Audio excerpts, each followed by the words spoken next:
Pues damos comienzo a esta tercera sesión sobre Santa Teresa, su doctrina, y este tema pues va a ser un poquito complementario con el que dimos el primer día, aunque no es lo mismo ni mucho menos. Hablábamos allí un poquito de su cristología y de cómo ella en esa materia pues era realmente una autora eminente, porque tenía una experiencia muy grande y una doctrina también muy grande, muy clara. Entonces no vimos cómo vivió ella la experiencia de Cristo, es decir, la dábamos por supuesto y hablábamos con los distintos teólogos que aceptaban este pensamiento de Santa Teresa, pero no vimos su experiencia. Entonces aquí lo que vamos a ver es el Cristo vivo de Santa Teresa, propiamente, o sea, la experiencia que ella tuvo, el proceso que se fue generando. Bueno, pues vamos a desarrollar todo esto, y al desarrollar este tema, pues parte del libro de la vida tiene que ser desarrollado, es decir, ver cómo se estructura. Pero voy a comenzar por cómo estaba ella cuando escribió el libro de la vida. Ella, cuando escribió el libro de la vida, pues estaba en las sextas moradas, no estaba en las séptimas, estaba en las sextas moradas. Y en las sextas moradas suceden estas cosas de Cristo. La primera pues va a ser una visión que se llama imaginaria, y otra, lo voy a leer, intelectual. Tengo que ir pegado a estos textos porque sin ellos casi no puedo moverme. Es decir, me puedo mover y lo puedo explicar, pero probablemente no llega si no se ve el texto. Entonces voy a leer un texto de una de las experiencias que tenía, y después de otra, porque tenía dos clases de experiencias de Cristo en esa época. Unas experiencias eran lo que ella llama visiones imaginarias, que no son visiones, veremos que es una percepción muy profunda, y otra que se llama visión intelectual. Voy a comenzar por la visión imaginaria, que dice así: acaece, cuando nuestro Señor es servido de regalar más a esta alma, muéstrale claramente su sacratísima humanidad de la manera que quiere, o como andaba en el mundo, o después de resucitado. Y aunque es con tanta presteza que lo podríamos comparar a la de un relámpago, queda tan esculpido en la imaginación esta imagen gloriosísima que tengo por imposible quitarse de ella hasta que la vea a donde para sin fin la pueda gozar. O sea, es una experiencia muy, muy rápida, casi como un relámpago, pero es imaginaria en el sentido de que ve imagen. Y la imagen que hice aquí, son muchas imágenes, dice cómo andaba en el mundo después del resucitado, porque Santa Teresa tuvo una cantidad de experiencias de estas pues muy alta, muy numerosa. Bueno, esta es una imagen, esta es una visión, que llama ya visión, pero en realidad no son visiones, es otro tipo de cosas, es una percepción muy honda del ser. Bueno, entonces vamos a ver otra que tenía en estos momentos. Esta es la visión imaginaria, se ve a Cristo como andaba en el mundo o después de resucitado, pero bueno, claro, ¿cómo se ve? No se ve así como nosotros nos imaginamos. Es una imagen pues muy transfigurada, muy diferente de lo que puede ser, de lo que nos podemos nosotros imaginar. Bueno, y vamos a ver la segunda que tiene. Y la segunda que tiene es: acaece, estando el alma descuidada de que se le ha de hacer esta merced, que siente cabe sí a Jesucristo nuestro Señor, aunque no le ve ni con los ojos del cuerpo ni del alma. Los ojos del alma son la imaginación. Y entendía tan cierto ser Jesucristo nuestro Señor, el que se le mostraba de aquella suerte, que no lo podía dudar. O sea, veía a Jesucristo al lado, pero no lo veía con ojos, sino lo percibía. Pero claro, nosotros decimos, entonces es mejor ver. No, esta percepción intelectual es mucho más honda, mucho más fuerte. Los místicos dicen que esta es prácticamente una percepción en la que no puede haber equívoco. En la otra sí podría haber equívoco, o sea, podría intervenir la imaginación. Fíjate, porque los místicos son muy duros en el juicio de estas cosas, mucho más que nosotros. La gente es muy crédula. Cuando dice un santo ha tenido una visión y tal, enseguida se lo cree. Santa Teresa y San Juan de la Cruz no aceptaban esto fácilmente y lo ponían muy en dudas. La Santa Teresa dice: la visión anterior pudiera, dice, aunque es prácticamente imposible, pero pudiera formarse por percepciones o compuestos o realidades humanas. Pero esta no, esta es de tal altura que entra en el fondo del ser y del alma, pero en esta no se ve nada. se percibe todo.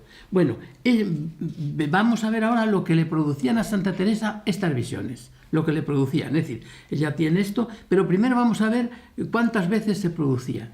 Y en una de las revelaciones que dice lo siguiente: de esta percepción última que acabo de hablar, que se llama visión intelectual, dice la santa lo siguiente: no es como las imaginarias que pasan de presto. Había dicho que es como un relámpago, que pasan de presto, sino que dura muchos días y aún más que un año alguna vez.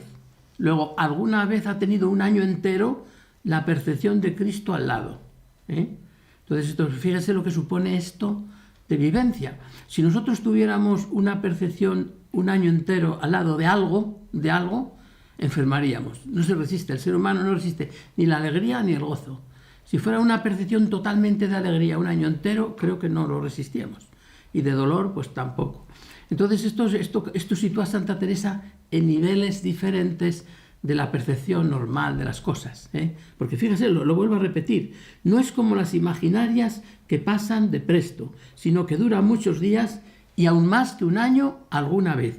Y lo que dura es lo que acabo de decir: acaece, estando el alma descuidada de que se le ha de hacer esta merced, que siente cabe sea Jesucristo nuestro Señor, aunque no le ve, ni con los ojos del cuerpo ni del alma. Y entendía tan cierto ser Jesucristo nuestro Señor el que se le mostraba de aquella suerte, que no lo podía dudar.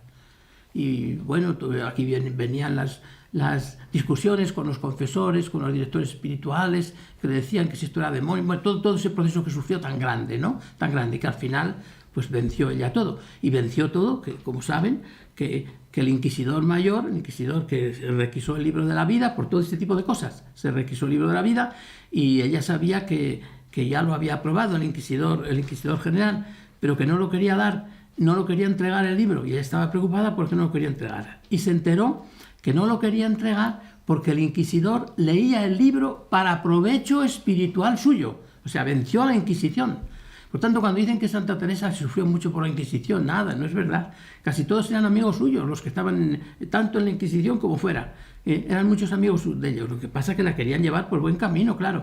Pero incluso los venció, porque el inquisidor general terminó leyendo el libro de la vida para provecho suyo espiritual y no lo quería entregar. Decía que no, hasta que no lo termine, no lo entrego. Bueno, estamos viendo un poquito cómo estaba Santa Teresa cuando escribía, cómo estaba.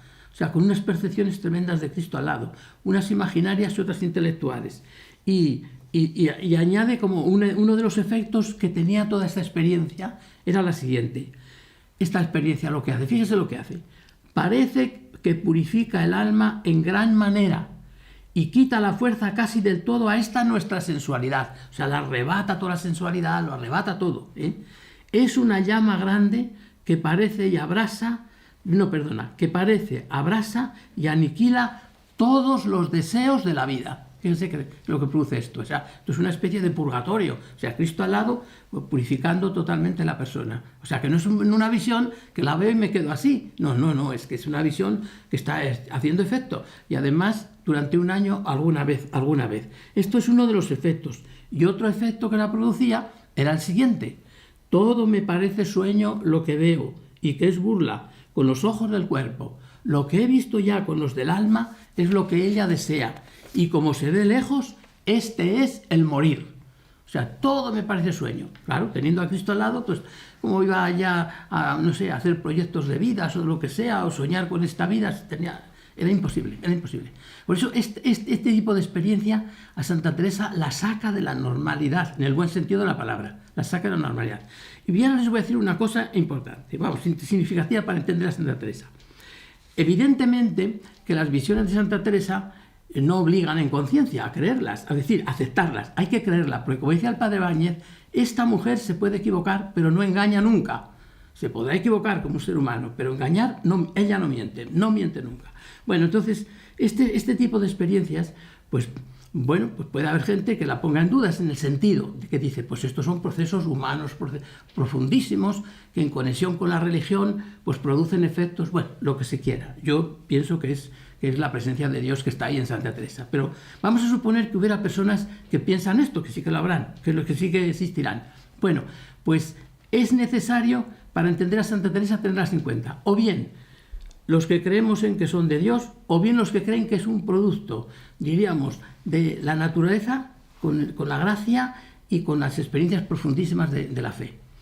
Es necesario tenerlo en cuenta, si no, no se entiende a Santa Teresa, no se la entiende, porque vive en ese mundo. Por eso muchas veces, ciertos historiadores no la entienden, porque la juzgan solo, evidentemente ellos tienen que juzgar de donde tienen que juzgar, y hacen muy bien, pero así no se entiende a Santa Teresa del todo, porque Santa Teresa tiene unos procesos psíquicos que tienen que ser tenidos en cuenta, bien entendidos sobrenaturalmente, como yo los entiendo, y otros muchos, o bien diciendo, bueno, pues no hace falta que esté Dios ahí presente, es un producto de la naturaleza humana con la realidad divina y ha producido esos fenómenos. Yo no me lo creo así porque esto está tan ordenado, va tan precioso y va tan, diríamos, en procesos que se ve que ahí hay alguien que lo organiza todo y lo lleva todo, que es, pues evidentemente, pues es Jesucristo el que está ahí. Pues bien, diríamos que esta es una experiencia ya pues de lo más hondo, Y bien, así estaba Santa Teresa más o menos, porque había que añadir más cosas. Así estaba cuando escribía el libro. Por eso dicen que escribía a una velocidad enorme y es llamativo que escriba, ¿verdad?, y que no corrija nada, y que esté como, no sé, con una visión, una percepción tremenda en los libros, que se pone a escribir y dice uno, pero ¿cómo se puede escribir sin corregir? Si no hay autor famoso en el mundo que no haya corregido sus escritos varias veces, lo suyo no está corregido, a toda velocidad y a toda velocidad. O sea, es como una visión interna ya muy honda de todo lo que le está aconteciendo. Bueno, y entonces ya así estaba Santa Teresa. Entonces, si nosotros ahora vamos al libro de la vida, pues vemos que el libro de la vida se divide por lo menos en dos partes bien claras. Una parte va desde el capítulo 1, que va caminando hasta el capítulo 9, que hay como lo que ella llama una conversión con Cristo, ante un Cristo muy llagado, ante una imagen de Cristo muy llagada. Y luego ya en el capítulo 10 empieza la mística. Y fíjese cómo empieza la mística. La mística empieza pegada a Cristo. Dice así: acaecíame en esta representación que hacía de ponerme cabe Cristo, que he dicho, o sea, ella se ponía delante del Señor, pues contemplando su vida, contemplando su pasión, su muerte, lo que fuera, se ponía así en ese sentido. Pues dice, acaecíame en esta representación que hacía de ponerme cabe Cristo que he dicho, y aun algunas veces leyendo, venirme a deshora un sentimiento de la presencia de Dios que en ninguna manera podía dudar que estaba dentro de mí o yo toda engolfada en él. O sea, poniéndose cabe Cristo, le vino la mística, o sea, se sintió engolfada en Dios. Y a partir de este momento, estamos en el capítulo 10, ya todo lo que viene es una vida nueva, dice ella, de aquí en adelante es vida nueva. Lo que ocurre es que ahora, a partir del capítulo 11, pues hace ella un gran paréntesis para hablar de los grados de oración, que se extiende, ¿verdad?, hasta el capítulo 22, que trata de Cristo. Entonces, del capítulo 11 había que saltar al capítulo 23 en la narración, pero ya todo eso es místico y todo es nuevo. Entonces vamos a ver cómo está Cristo antes de este capítulo, antes del capítulo 9, o sea, en la primera parte, y cómo está después en la segunda parte. Es lo que vamos a ir viendo ahora en este proceso, para ver la percepción que ella tenía de Cristo. Bueno, lo primero que nos llama muchísimo la atención, y mucha gente no cae en ello, incluso especialistas en Santa Teresa, llama la atención que en los dos capítulos primeros del libro de la vida no nombra a Cristo. Habla de Dios, habla así en abstracto, pero la palabra Jesucristo no sale. Ni Jesús, ni Jesucristo, ni Cristo, no sale. Llama mucho la atención. ¿Cómo es posible que una mujer que está viviendo esa realidad así con Cristo no lo ponga inmediatamente allí? Pues llama mucho la atención. Cuando les explique la Sagrada Escritura, el próximo día les diré algunas de las razones por las que esos capítulos están así, y ahora les voy a decir alguna. Una de las razones por las que Jesucristo no aparece ahí, aparece Dios. Evidentemente, si lo miras fino, puede ser que en esa palabra de Dios o Señor aparezca Jesús, esté Jesús, pero no está la palabra, que es lo llamativo, porque después lo siembra todo el libro de Jesucristo, pero ahí no aparece. Entonces, no aparece ahí clarísimamente porque ella no le había descubierto de verdad. Es decir, estaba en cestas moradas y echa una mirada hacia atrás y dice, yo al principio no había descubierto a Cristo. O sea, realmente le enseñaban en su familia, evidentemente, todos los misterios cristianos. Ya sabía quién era Jesús, sabía todo, pero no había descubierto una conexión personal. Para ella, el Dios de esos dos capítulos es Dios como en abstracto, como la mayor parte de los cristianos nuestros muchas veces.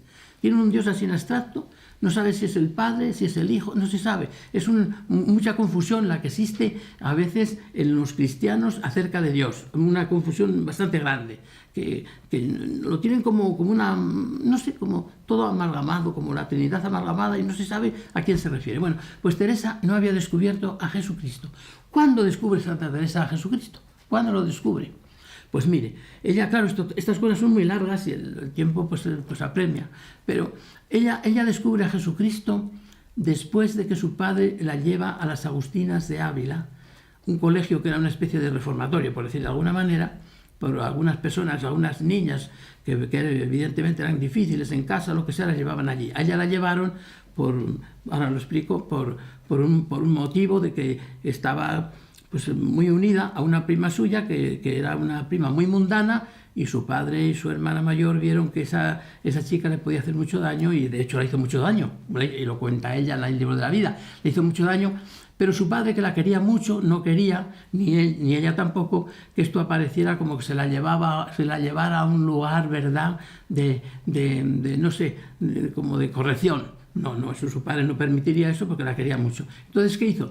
Que cuando murió la madre de Teresa y cuando se casó la hermana mayor, hubo un motivo claro para que ella no se quedara sola y etcétera, pues se la llevó allí, a las Agustinas de Ávila, allí. Y allí fue donde ella volvió a reflexionar, porque había perdido un poquito la conexión, mínimamente lo había perdido, pero la conexión con el Señor que tenía, que desde niña pues quería el martirio, quería ir al cielo, quería todo eso, pero lo perdió por la lectura de libros de caballería. Es que es un poquito largo todo esto y tengo que resumir, y perdonen pues aquellos que quisieran pues más conocimiento de esto, o sea, tengo que hacerlo muy simple. Entonces, por todo esto, su espíritu se empezó a mundanizar un poquito. La palabra mundanizar es un poquito dura para Santa Teresa, pero se empezó como a mundanizar un poquito, y ya no quería ser religiosa, ya no quería, en fin, y empezó a tratar con un chico con el que realmente pues podía terminar todo en matrimonio, dice ella. Y ahí empezó todo, ella empezó como a querer lo mundano un poquito, empezó a arreglarse bien, a ser elegante, como era una persona muy elegante, muy guapa, pues empezó a dar de pábulo a todo esto, y la idea de Dios se fue un poquito apagando, diríamos, no del todo imposible, ¿no? Y desde luego pues se ha estudiado mucho todo lo de Santa Teresa. En ningún caso ella hizo ninguna acción que se pudiera considerar gravemente pecaminosa, en ningún caso, pues todo lo que cuenta ella lo exagera todo, porque quiere poner sus pecados para que la gente pues de alguna manera pues no la venere tanto y vea que es pecadora, pero evidentemente se ha estudiado todo y no hay nada de esto, pero se marginó un poquito de Dios, o sea, la flecha que iba hacia Dios se paró un poco, y eso. Y en las Agustinas de Ávila ella empezó a reflexionar, a darle vueltas. Allí había una religiosa excelente que la trató muy bien, le empezó a contar cómo ella se había hecho religiosa, y poco a poco empezó otra vez el misterio de Dios. El misterio se le vino encima, sobre todo cuando cayó enferma en las Agustinas de Ávila, tuvo que salir, y en ese tiempo empezó a reflexionar y a plantearse su vocación. Y entonces, cuando empieza a plantearse su vocación, pues no sabía qué hacer. Y fíjese cómo decide ser religiosa. Decide ser religiosa con este texto: poníame el demonio que no podría sufrir los trabajos de la religión, de la vida religiosa, por ser tan regalada. Es decir, porque yo era una persona pues como muy, no sé cómo decir la palabra regalada, cómo traducirla, por ser una persona que le gustaba estar bien, que no le faltara nada, bien vestida, bien de la comida, en fin, todo así un poquito. Dice, ¿cómo voy a entrar yo en una vida religiosa? Yo no puedo hacer eso.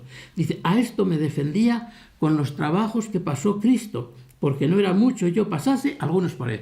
En el momento de la vocación religiosa sale Cristo.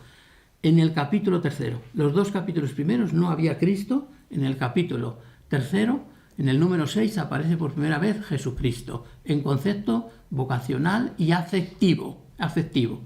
Ella tenía 17 años. Aparece Jesucristo en este momento. El texto es muy bonito porque dice: poníame el demonio que no podía sufrir los trabajos de la religión por ser tan regalada. A esto me defendía con los trabajos que pasó Cristo, porque no era mucho pasase yo algunos por él. Entonces, la decisión de hacerse religiosa es puramente por Jesucristo. puramente por Jesucristo. Aquí nace pues inmediatamente Cristo. Y cuando ya ha surgido la palabra Jesucristo.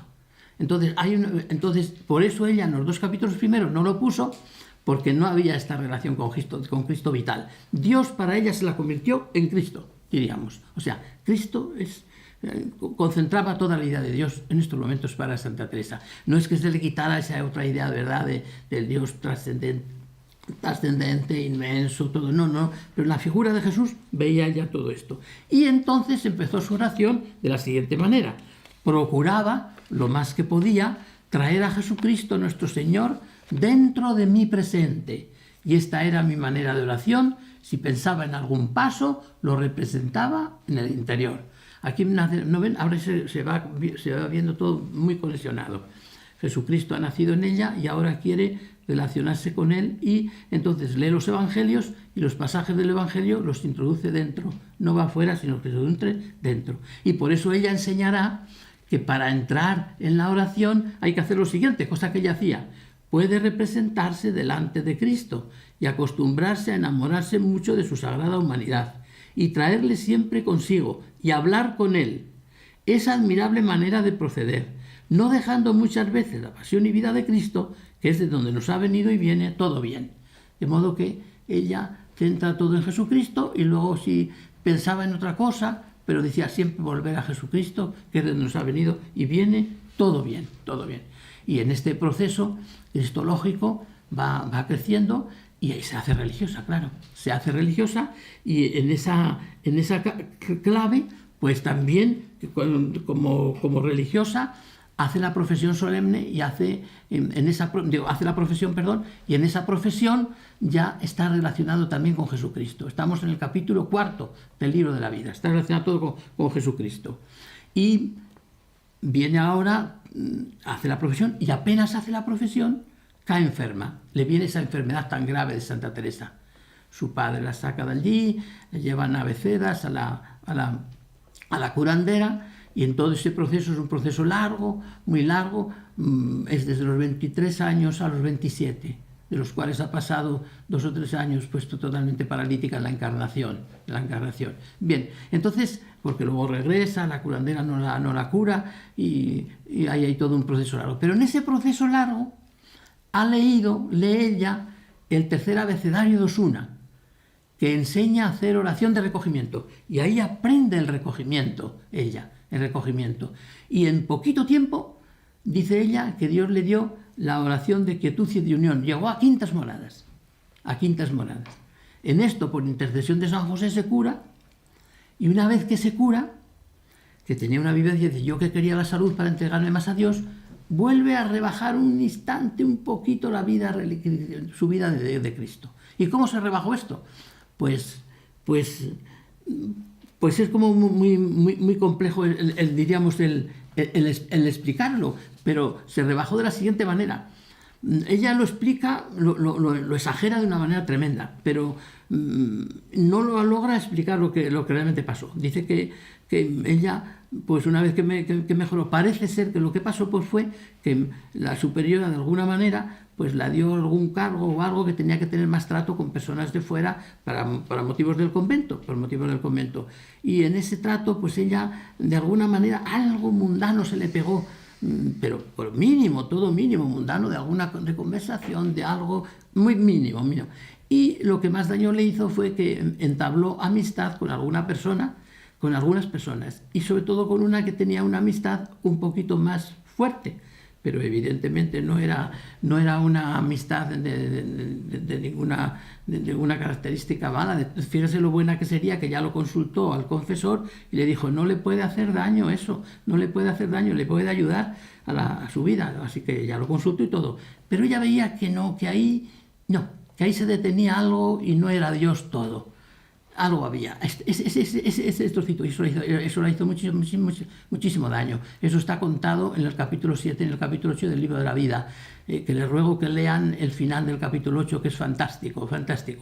Bueno, pues en esa situación estaba cuando fue a confesarse con un dominico que se llama el padre Vicente Barrón, y el padre Vicente Barrón, pero por Dios, le dice, ¿cómo ha dejado usted la oración? Ella dejó la oración porque entendía la oración trato de amistad con Cristo.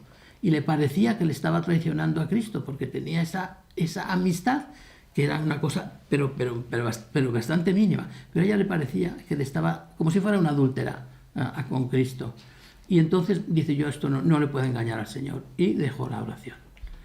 Y dejó la oración a un año y un poco más, ese tiempo. Y entonces el padre Vicente Barrón le dijo, no, el padre fue un hombre muy listo, le dijo, usted no puede dejar esas amistades y esas cosas, no las deje, pero tampoco deje la oración, fue muy listo. ¿Y qué ocurre?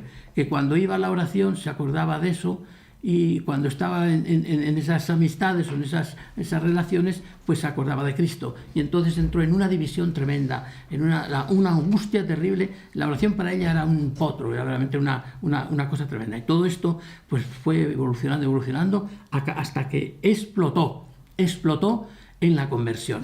Pero antes de la conversión les voy a leer el texto, lo que le pasó en relación con esa amistad y cómo intervino Cristo. Dice, Cristo delante con mucho rigor, dándome a entender lo que de aquello le pesaba, de ese tipo de amistades. Vile con los ojos del alma más claramente que le pudiera ver con los del cuerpo, y quedóme tan imprimido que a esto más de 26 años, y me parece le tengo presente. Yo quedé muy espantada y turbada, y no quería ver más a con quien estaba. Esta experiencia de Cristo fue tremenda para ella, fue tremenda. La vuelvo a leer. Representóse Cristo delante con mucho rigor, dándome a entender lo que de aquello le pesaba. Vile con los ojos del alma más claramente que le pudiera ver con los del cuerpo, y quedóme tan imprimido que a esto más de 26 años me parece le tengo presente. Yo quedé muy espantada y turbada y no quería ver más a con quien estaba. Este momento fue ya también fue fortísimo.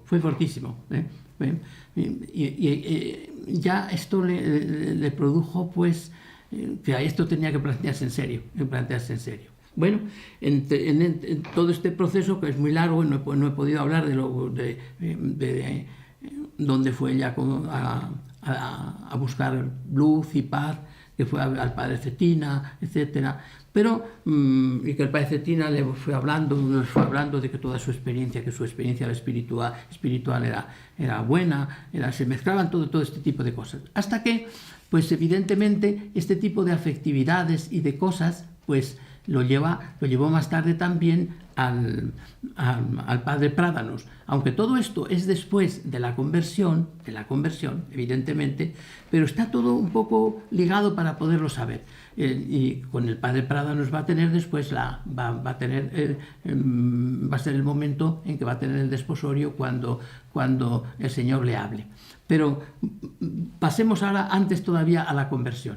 Entonces, cuando ella estaba con estas divisiones tan profundas y tan hondas, pues sucede que llevan una imagen de Cristo muy llagada lo llevan a su habitación, y allí ante este Cristo, al ver a Cristo, quedó realmente pues conmovida, y dice, toda me turbó de verle tal, fue tanto lo que sentí de lo mal que había agradecido aquellas llagas, que el corazón me parece se me partía, y se le partía y se quedó allí de tal manera puesta que dice, de ahora en adelante no me pienso levantar de aquí hasta que realmente pues no me convierta, o sea, hasta que el Señor no le dé totalmente la conversión. Y allí ya empezó todo aquello a rebajar ya todo ese tipo de amistades, fue desapareciendo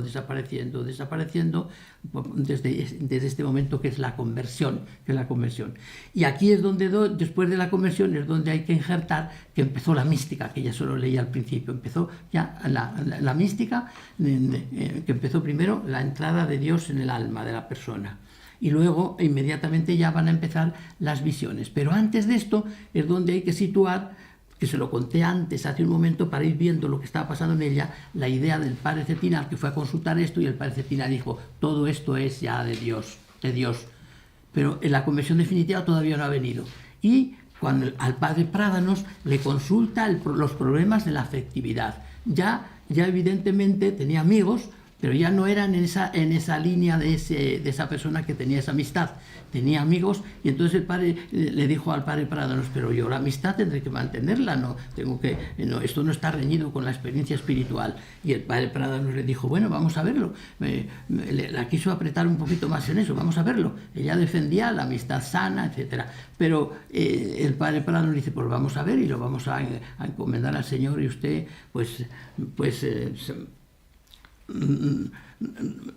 se ponga en oración y rece una oración, rece al Espíritu Santo. Y un día estando rezando la oración del Veni Creator al Espíritu Santo, pues sintió lo que ahora les voy a leer.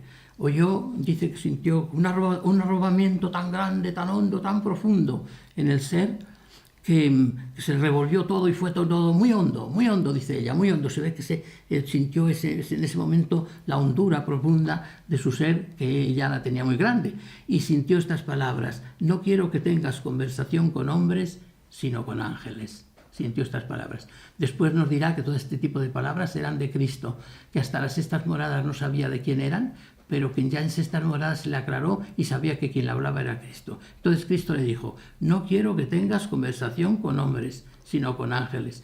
¿Qué quería decir con esto? Que no quiere decir con los ángeles del cielo, sino no quiero que tengas conversaciones normales o amistades normales, sino amistades profundamente espirituales, únicamente espirituales. No quiero que tengas conversación con hombres, sino con ángeles. Y dice ella: ello se ha cumplido bien, que nunca más yo he podido asentar en amistad, ni tener consolación, ni amor particular, sino a personas que entiendo lo tienen a Dios y le procuran servir. Y en este momento sintió un arrobamiento tan grande, un éxtasis, un arrobamiento muy grande. En ese arrobamiento se produjo el desposorio espiritual. O sea, entró en sextas moradas en ese momento. Diríamos que este es el proceso cristológico, pero como ven es todo cristológico. Estaríamos en sextas moradas. Y estando ya, hablando ya del tema de Cristo, ella, cuando hacía esta oración, ¿verdad?, de estar cabe Cristo, pues algunos confesores le dijeron que cuando iba a llegar ya el momento que llegaba ya el momento de la experiencia religiosa profunda, que había que prescindir de la humanidad de Cristo. Y entonces fue cuando ella tuvo esos problemas, que después me voy a hablar un poquito cuando hable de cómo ella defiende la humanidad de Cristo. Y estuvo como también año y medio, un poquito más, en que no pensaba en Cristo y se sentía perdida. Y dice ella,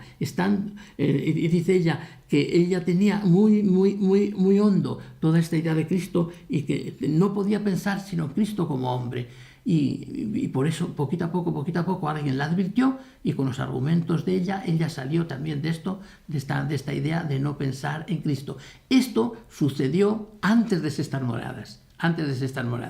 Claro, perdonen porque esto es muy amplio y es imposible seguirlo todo para explicarlo bien, pues no haciendo saltos, ¿verdad? Esto fue antes de sextas moradas, este hecho de que ella dejó de estar junto a Cristo un tiempo. Esto sería por las cuartas moradas, cuando empezaba la oración de quietud y la oración de recogimiento infuso, cuando tuvo este problema. Pero fue muy poquito tiempo, y ese tiempo pues ella lo pasó, y lo único que hace es recordarlo como una pena muy grande, porque hubo algún tiempo en que ella pensó que pudiera Cristo ser impedimento para subir el camino espiritual.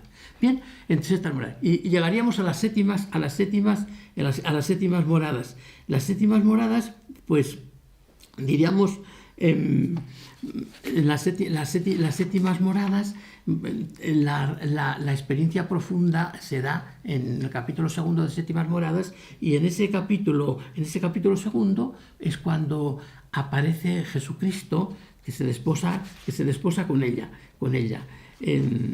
Dice ella: a otras personas será por otra forma, a esta de quien hablamos se le representó el Señor acabando de comulgar, con forma de gran resplandor, hermosura y majestad, como después de resucitado, y le dijo que ya era tiempo de que sus cosas tomase ella por suyas, y él tendría cuidado de las suyas. Y otras palabras que son más para sentir que para decir.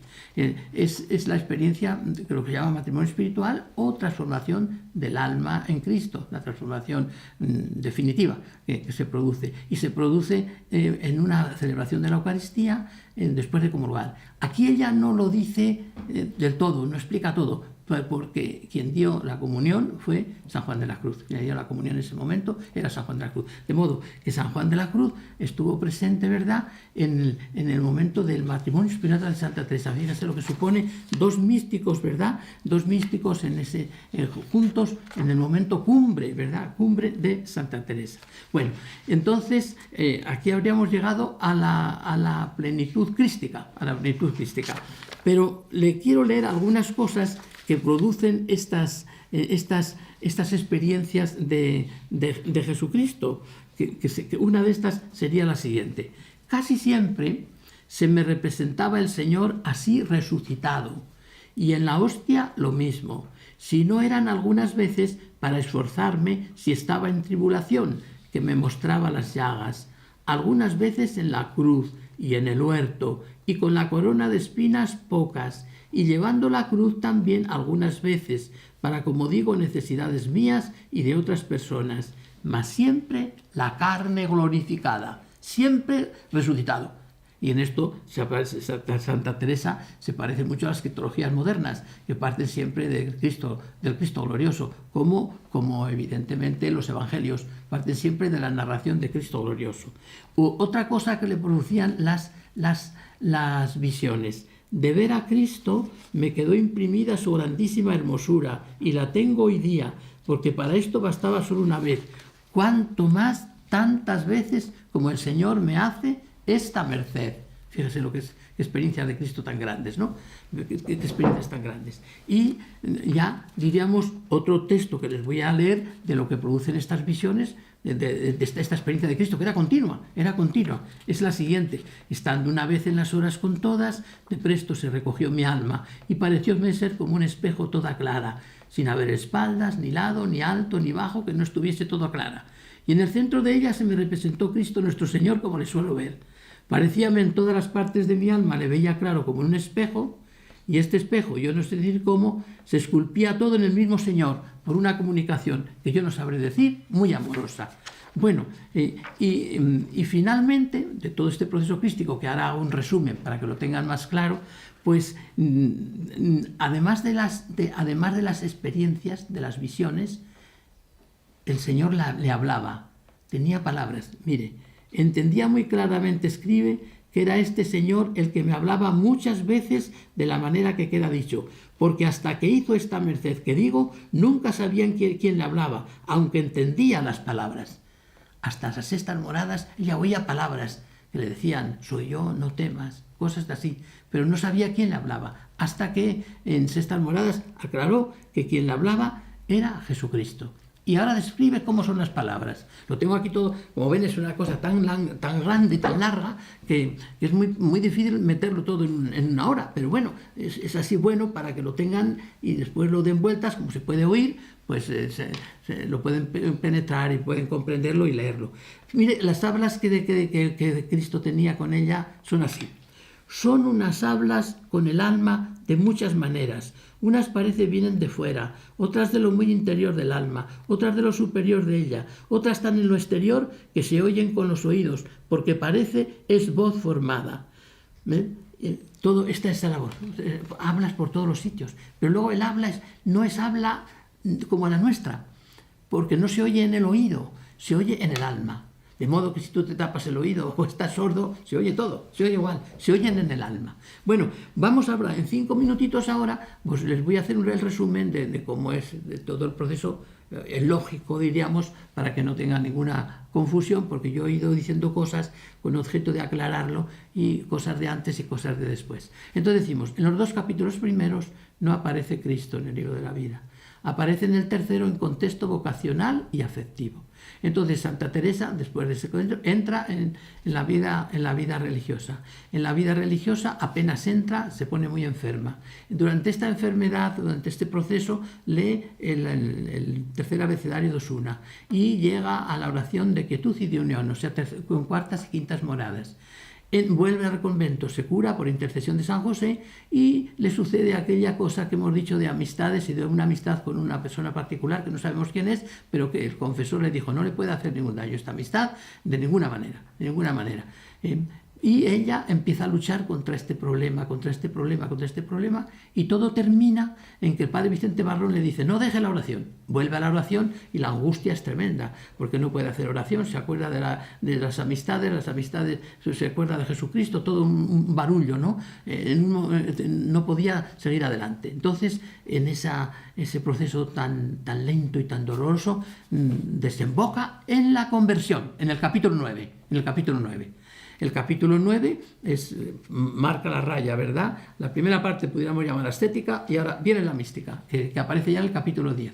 Luego la santa introduce los capítulos 11 hasta el 21 sobre temas de oración y luego el 22 el tema de Cristo. Entonces el siguiente al 11 sería el 23, porque eso sería como un grandísimo paréntesis.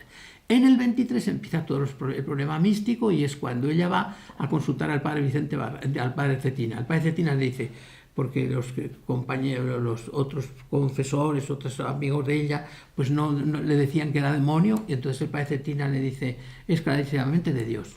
El padre Cetina se va de Ávila y viene otro confesor, el padre Juan de Prádanos, y este padre Juan de Prádanos es el que comienza a apretarla un poquito más. Y entonces ella le plantea el problema de la afectividad, que ya no es de ese señor o de esas personas o de eso, sino es la afectividad en general.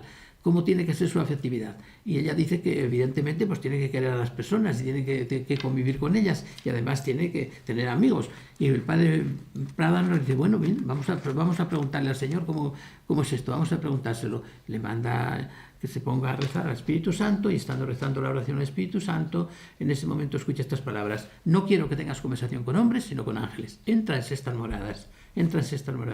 Y ahí empieza todo el proceso de las visiones de Cristo. Hasta estas moradas no hay visiones de Cristo, visiones intelectuales e imaginarias, todo un proceso larguísimo y palabras.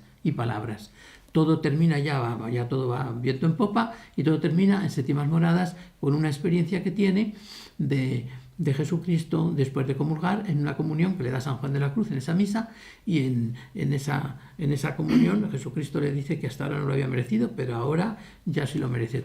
Mi honra es tuya, la tuya mía, todas mis cosas son tuyas y todas las tuyas mías. Tiene un verdadero matrimonio espiritual y esas son las séptimas moradas, que ya dije que tienen como consecuencia inmediata que la persona ya no quiere morirse porque quiere solo vivir para difundir el Evangelio, y nace la predicación, el deseo de Jesucristo, como Teresita, ¿verdad?, que ni siquiera quiere estar en la eternidad, quiere volver acá.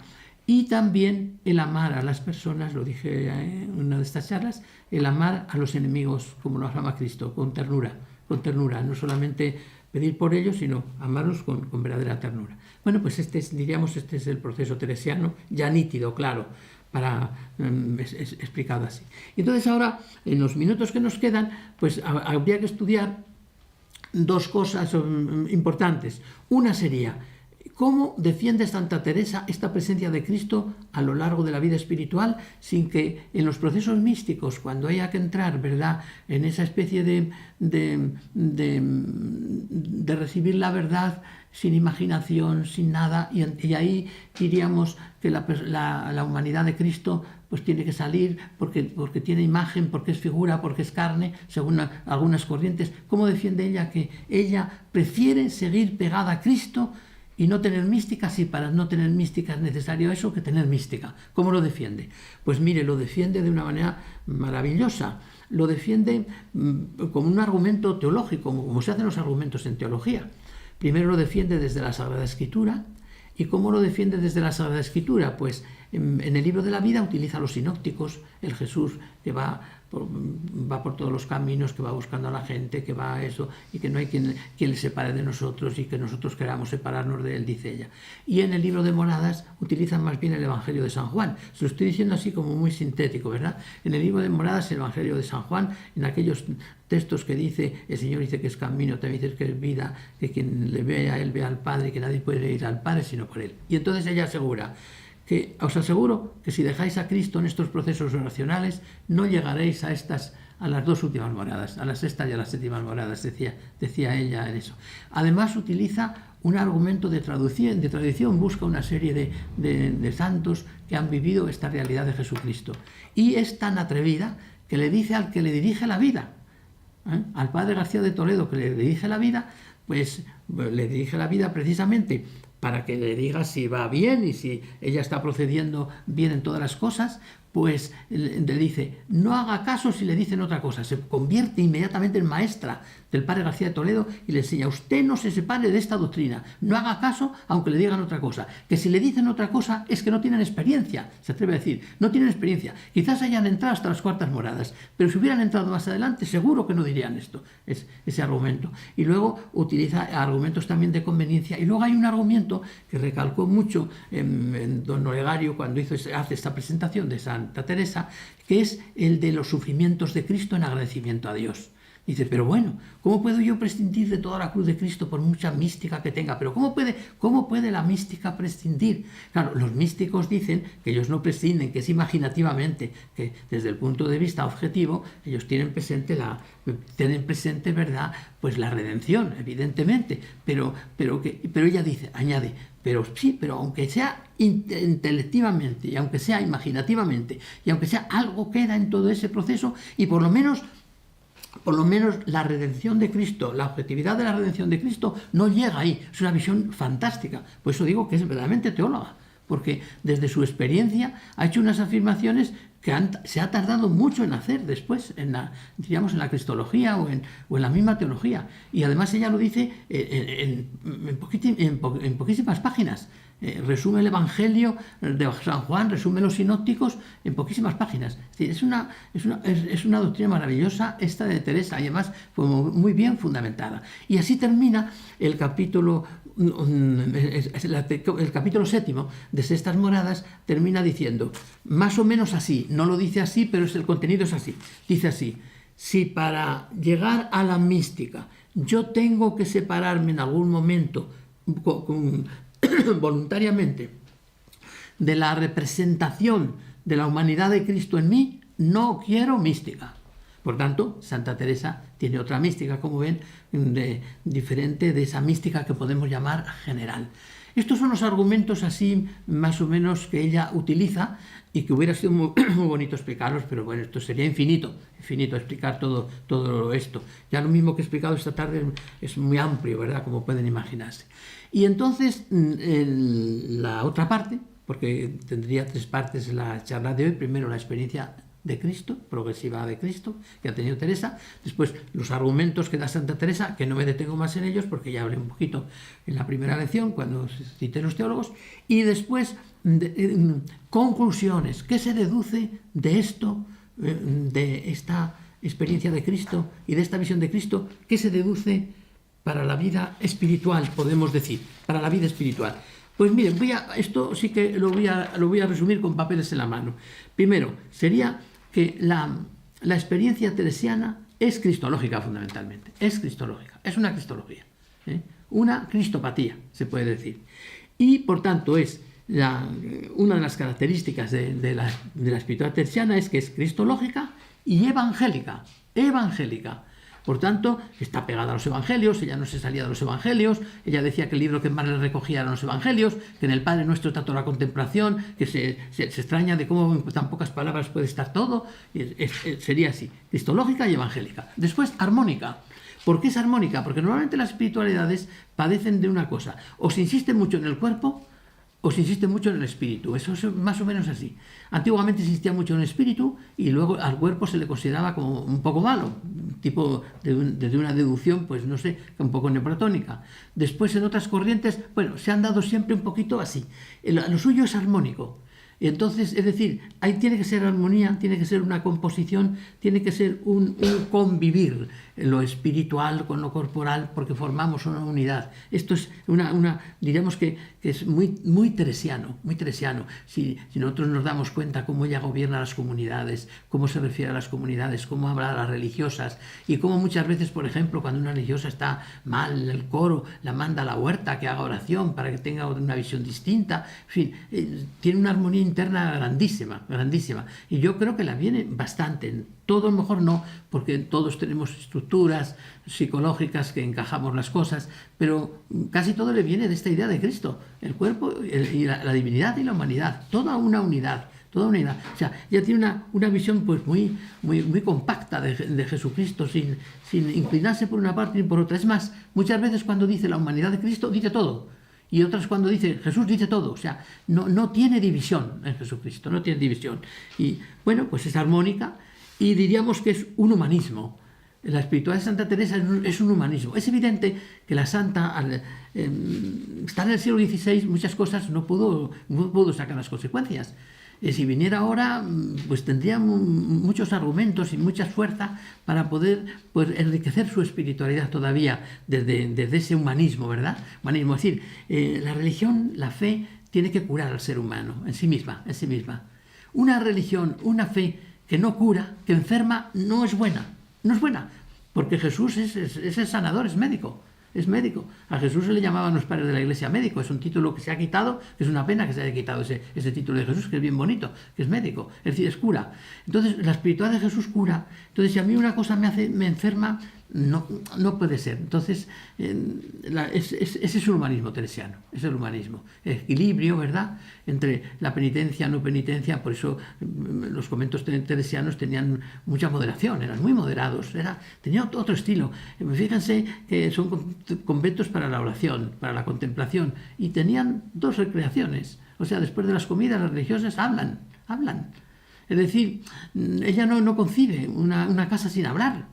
Sin que se relacionen, o sea, en un silencio total, o lo concebirá un día o 2 o lo que sea, pero no, o sea, todo esto viene aquí. Y luego después es una espiritualidad abierta al misterio, es decir, pues como Jesucristo, ¿verdad?, abierta al espíritu, abierta. ¿Por qué? Porque esta doble realidad reclama una apertura continua, ¿verdad?, a la llegada de Dios, al espíritu. Entonces la persona siempre como abierta, nunca terminada, nunca definitiva, siempre creyendo en ella. Se puede creer en la persona, siempre, siempre. Luego es eclesial, eso está clarísimo, porque evidentemente Jesucristo no existe sin la Iglesia, eso está claro, ¿no? Entonces es muy eclesial, Santa Teresa es muy eclesial. Al fin soy hija de la Iglesia, muere así diciendo esas palabras, no como normalmente se dice, al fin muero hija de la Iglesia. No dijo eso. Al fin, en fin, soy hija de la Iglesia, lo que dijo. No dijo que muero y que, o como diciendo, por fin podía haber muerto en la herejía o en la Inquisición o lo que fuera. No, ella dijo, en fin, soy hija de la Iglesia. Ese tema es muy... Y luego es una espiritualidad naturalmente muy personalista. Ser cristológica es personalista. ¿Qué quiere decir? Que se cultiva mucho la persona y que se valora mucho a la persona como tal. Una persona como tal. Bien que la persona está dirigida, ¿verdad?, a la comunidad, y tiene que haber comunidad, porque en Santa Teresa la comunidad la lleva siempre. Santa Teresa nunca ha estado sola. Siempre, de niña jugaba con otras niñas, después empezó con los libros de caballería y empezó en relación con sus primos, con sus primas, todo ese problema que la hizo daño al alma un poco. Entonces, después siempre ha estado con relación, nunca ha parado de relacionarse. Ha tenido montones de confesores, montones de personas, de personas que consulta, montones de amistades. Las cartas, si uno lee las cartas se queda pasmado, ¿verdad? La capacidad que tiene de tener amigos en todos los sitios, es decir, personas pero de distinta categoría. Puede ser personas de la corte y personas normalitas del pueblo, y entabla realmente amistad con todas las personas. Es una persona abierta a la comunidad, a la amistad. Es personalista, es personal también. Y luego, diríamos, es muy actual, aunque es del siglo XVI, pero si se miran los núcleos, hombre, las cosas externas no, son de aquel siglo, pero si se miran los núcleos es muy actual. Mire, su cristología encaja mejor ahora que entonces. La cristología de Santa Teresa encaja mejor con la cristología del padre Ranner que con las anteriores, pero mejor, encaja mejor. ¿Por qué? Claro, ha valorado una parte que entonces se valoraba menos. Entonces, muchas de las cosas de Santa Teresa encajan ahora muy bien. Querer entonces revolver para atrás a Santa Teresa es partirla, es estropearla, porque ella es una mujer que está en su siglo, pero que tiene una mentalidad abierta. También tiene una mentalidad hacia atrás, hacia algunos puntos, porque al mismo tiempo que es una mujer moderna, es una mujer también medieval. O sea, coge muchas cosas, coge muchas cosas. Por tanto, diríamos que la cristología ella de alguna manera la ha formado, le ha dado forma. Si quisiéramos tener como una visión de quién es Santa Teresa ahora, pues mire, les voy a leer 4 líneas. En 4 líneas a ver si la podemos definir y ustedes verán si lo que digo, pero lo tienen delante y lo pueden juzgar. Dice así lo siguiente. Parece como si Teresa se hubiera venido generando desde los comienzos del cristianismo. ¿Por qué? Porque es puramente cristiana. Es decir, Santa Teresa está pegada al Evangelio. Comenzar a vislumbrarse en el medievo. ¿Por qué comienza a vislumbrarse en el medievo? Porque ella comienza toda la idea medieval de oración, está muy metida en Santa Teresa. Santa Teresa conectaba muy bien con San Bernardo. Fuera fruto inconfundible del siglo XVI español y anunciara una religiosidad futura. O sea, esto sería Santa Teresa. Parece como si Teresa se hubiera venido generando desde los comienzos del cristianismo, comenzara a vislumbrarse en el medievo, fuera fruto inconfundible del siglo XVI español y anunciara una religiosidad futura, basada en una experiencia singular de Cristo, donde la mística queda enteramente configurada por él, logrando así que ésta fuera enteramente cristiana, la mística. Hay algún autor que no lo dice del todo claro, pero lo da a entender, que viene a decir que hasta Santa Teresa la mística cristiana no fue cristiana del todo, ¿eh? En el sentido, diríamos, material, formal sí, porque interiormente pues todo el mundo quiere lo que quiere la Iglesia y ya está, pero materialmente diríamos que no lo fue del todo, ¿eh? Hay algún autor, no lo cito porque no lo dice, como no lo dice así con toda claridad, pues no quiero comprometerle, pero dice esto. Pues bien, esta sería la experiencia de Cristo, muy reducida, muy simple, diríamos, que lo he tratado de exponer, porque esto sería muy amplio, claro, sería todo un curso, pero yo creo que en una lección se puede uno dar cuenta de toda la grandeza que hay aquí detrás de esta experiencia de Santa Teresa, que es una experiencia de Cristo realmente fantástica. Yo diría que con el miedo que da es decir estas cosas, cuando se hace una afirmación así pues radical y global, se expone una que no sea verdadera del todo. Pero yo diría que la experiencia de Cristo que tiene Santa Teresa, después de los apóstoles, no sé si no sería la primera. Después de los apóstoles, no sé si no sería, porque es que lo coge todo, o sea, lo amplía todo y de alguna manera pues suena todo tanto a Cristo que realmente hay que leer todas sus obras a través o teniendo presente esos 2 capítulos que he dicho, famosos, el 22 del libro de la vida y el 7º de Sextas Moradas. Y así damos por terminada esta tercera sesión, que ha sido un poquito más larga que las anteriores.